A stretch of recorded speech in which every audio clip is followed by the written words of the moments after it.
ቤተሰብ ይላል ዛሬ በሌሊት ነው እንግዲህ ተነስተን ቤታችንን ፏፏ ለማድረግ የተነሳ ነው። ከዚህ በፊት ልብስ ምናምን አጥቤያለሁ፣ ግን በቃ ቪዲዮ ለመቅረጽ አልተመቸኝም። ኖርማሊ ባትሪ ምናምን አልነበረውም ስልኬ። ወደ ምንጣፍ ገባና በዛኛው መጥረጊያ ምንድነው ማጠብ አልተመቸኝም። ትንሿ ቡሽ ጠፋብኝ። በቃ በእግሬ እርገጠው ምን ያክል ይላችሁ በአጥንቴ እንደቀረው የምታውቁት ይሄ ሳፋ ችሎኛል ማለት ነው። በዚህ ሳፋ ነው እርገጠው ስለ የነበረው። ከዛ እንደዚህ አጥበን ደግሞ ይላችሁ አልበሰለም አንዴ የታጠበው ምናምን ብሎ አሏችሁ። ደግሞ ትሬንድ አድርጋችሁታል። ለቪዲዮ ጥራት ነው ያጠረው።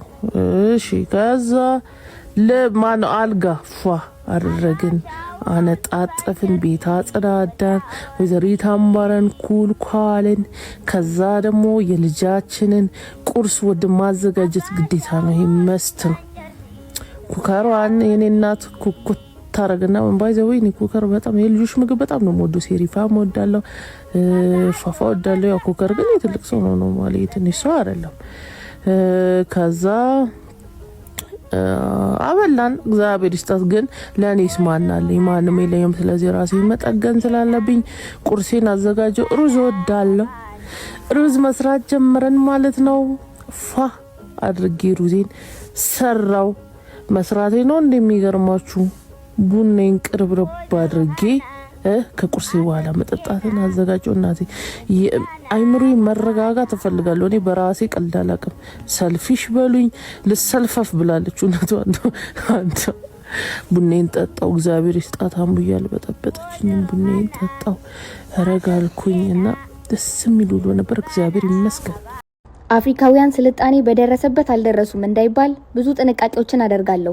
ከዕለታት በአንዱ ቀን ግን ጥንቃቄ ምንም ሊረዳኝ አልቻለም። ምግብ ምሰራባቸው ጊዜዎች በጣም የተገደቡ ናቸው። ያለኝ ትርፍ ሰዓት በጣም ውስን ስለሆነ ምግብ ገዝቶ መብላትን እመርጣለሁ። ሁለታችንም እረፍት በነበረን ቀን ትንሣኤ ሽሮ ሰርቼላት እንድመጣ ጠየቀችኝ።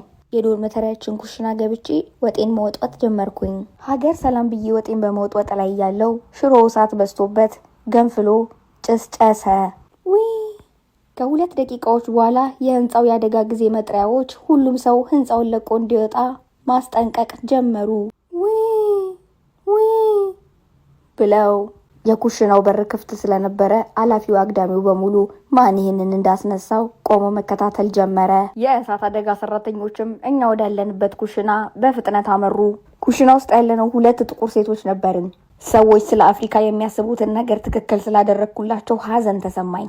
የዶርማችን የበላይ አካላት የኩሽናውን በርሳን ዘጋ ምግብ ስለሰራን ይሄ እንደተፈጠረ አሳወቁን። ጆሮ ሰጥቼ ሲሰማቸው አብራኝ የነበረችው ጥቁር ሴት ከዚህ ቀደም እንደዚህ አይነት ተመሳሳይ ድርጊት እንደፈጸመች አወቅኩኝ። በሉ ደህና ደሩ ቻው።